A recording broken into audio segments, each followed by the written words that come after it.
So let's review this video. It's only a game. Why you have to be mad?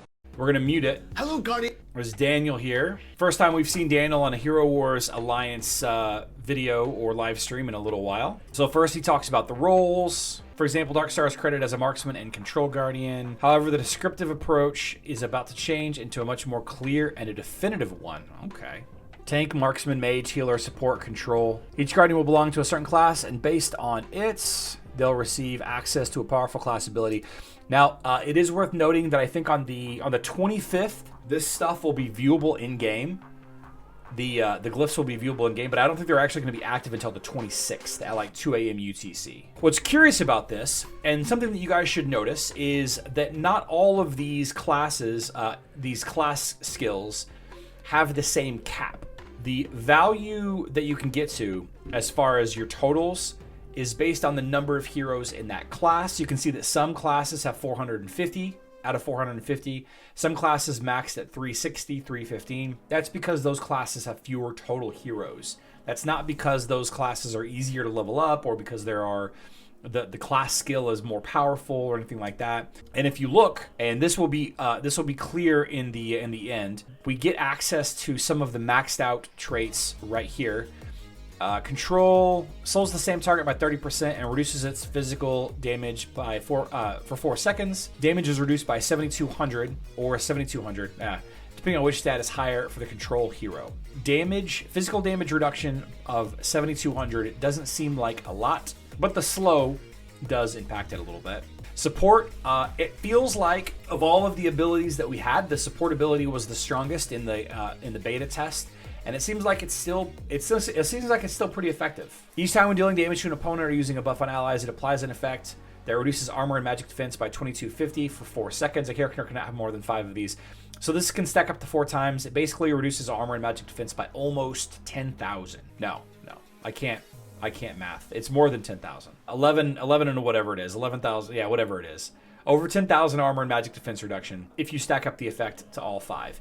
And you can see that this is 450 out of 450, so this is the maxed. I'm assuming this is the final version of the skills. Warrior 405 out of 405 increases physical attack by 13.1 for character cannot have more than 6 effects. So this stacks every time a fighter deals. So it says fighter again. Every time a fighter deals damage to enemies with a regular attack, they apply an effect on themselves that increases physical attack by something by 13.1 for 18. That's weird wording. But 18,000 times 6, increasing physical attack by 18,000 times 6. That's pretty hefty. And then you can see some of the icons. Healer class, tricky opportunity. Their added healing abilities now grant an additional lingering effects. Let's see, when healing an ally, also applies an effect that converts any incoming damage into healing more than once every 10 seconds. So basically converting damage into healing, 69,000 damage into healing for a little bit. That's pretty good. Yeah, see Orion does his little attack here. And instead of Orion dealing magic damage, he heals up. That's kind of cool. Mage class starts off with extra energy. When using any ability other than the first one in the regular attack, the mage gains an additional 90 energy. The healer class ability is better than Astaroth's shield. That's funny. Yeah. This is where it gets kind of tricky though. It's all quite simple. Got a new little dashboard. The Glyphs tab has been changed to look like this. And you no longer have to click into it. You just kind of go from here. Now you can see it takes 1,000 to improve. You see that? 1,000 of those items to improve. And a member of the community figured out, doing a little bit of math to extrapolate, this is possibly what it's looking like it's going to cost in spheres. Now remember, the spheres is what unlocks the ability to level up the glyphs more. Oh, Radis, that was you? All right, thanks, Radis. Now, while we're here, again, thanks, Radis, for sharing this data with us. This is extrapolate. And I don't know 100% that this is 100% accurate, but we'll find out in a day or two what it actually looks like. Here is the estimated cost for runestones. Cannot calculate exactly how many runestones are needed from the YouTube because not enough data was shown, but assuming 350 are the increments, the list goes like this. So total runestones to max out one glyph will be 39,600, and for one hero, 198,000 runestones. Now, Radis, is this from 40 to 80, or is this from 0 to 80? If we take a look at this, see this magic attack is highlighted. You see magic attack is highlighted, and you have the improve button right here for 1,000. This is telling me to unlock the ability to rank this up to 45. I'm using this one. Okay, so this screenshot is showing, Radis says this is to level from level 40 glyphs to 80, you're going to need 39,600 runic stones for one hero. No, 198,000 rune stones, assuming you've already maxed them out. Yeah, so it seems like, see, there you go. Oh, well, actually, hold on. That unlocked all 5.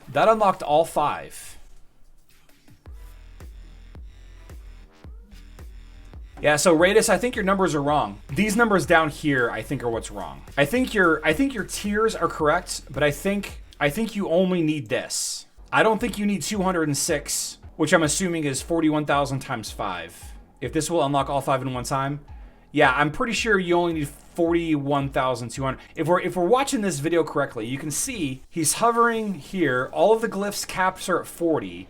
Improve 1,000. Clicking the button jumps it from 40 to 45 across the board. So that makes sense there. Okay. All right. So 41,200 is the amount of spheres that you need. Assumption. The amount of spheres that you need to unlock the ability to level up your glyphs from 40 to 80. Now, this is something that we pointed out yesterday. The main way that you're going to get your runic spheres is through daily guild activity, right?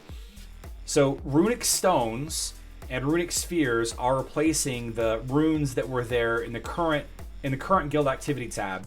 You know, if you go there right now and you look at it, it's yeah, you can see that there are runes here. So it's replacing those. Anyway, you're going to get more in the first 3, but you're not getting a 4th one. So overall, you're getting less per day, I think. I'm not sure 100% how that's going to math out, but every day you're going to get 50, right? Every day you're going to get 50.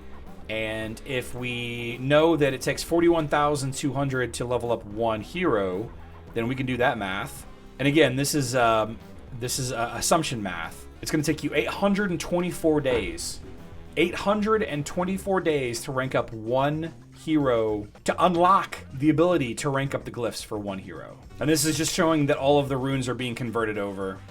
You can still level everything up with, okay, so there's 45 to... Yeah, it's 1900. That matches there. Oh, it showed leveling them all up. So this is actually the numbers then. This isn't an assumption. It actually showed leveling them all up there. This is how many spheres you need, 100% then. Yeah, that's tough. That's tough. 800 days. 800 days. And then, of course, the more heroes, glyphs that you level up, the higher the total level of the skill is. That's pretty straightforward. Max level's 315. Plus 45. iFixit has a good question. It says, now are those spheres just for one hero, or does unlocking each tier go for all heroes in the class? That's a good question. I don't know. I don't know what it, I guess we'll find out in a day or two. 800 days, Isto. 800 and something days, which isn't much better than 800 weeks. It might as well be 800 weeks. Oh, I bet there's a gift. I bet there's a gift in the description. There's not a gift in the description. Absolutely wild. Absolutely wild. All right. So what do we think? What do we think? Is it time for everybody to quit?